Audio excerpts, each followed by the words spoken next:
High বন্ধুরা, সবাইকে জানাই বড়দিনী একাদশীর আন্তরিক ও প্রীতি শুভেচ্ছা। তোমরা সবাই কেমন আছো এই গরমে? আশা করছি সবাই ভালো আছো। আর দেখতে পাচ্ছ আমি আমার ছোট্ট গোপাল সোনাকে গোপী চন্দন দিয়ে ভালো করে মালিশ করে দিলাম। তারপরে সেখানে আতর, অগ্রু এবং গোলাপ জল দিয়ে স্নান করিয়ে দিচ্ছি, প্লেন জল দিয়ে, যেহেতু খুবই গরম পড়েছে।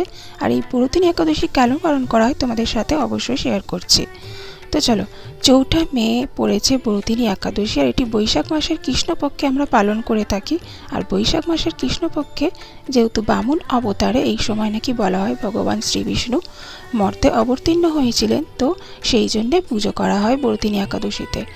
আর এই বামন অবতারের মতন অন্যান্য অবতারকেও আমরা পুজো করে থাকি এই বড়দিনী একাদশীতে। এর সাথেও শ্রী বিষ্ণুর সাথে মা লক্ষ্মীরও পুজো করা হয়, এবং তাই জন্য সমস্ত বাড়িতে যত রকম শ্রীকৃষ্ণ, গোপাল আছে, রাধাকৃষ্ণ আছে, সবারই এই বড়দিনী একাদশীতে বিশেষভাবে পূজা অর্চনা করা হয়। আর দেখতেই পাচ্ছ আমার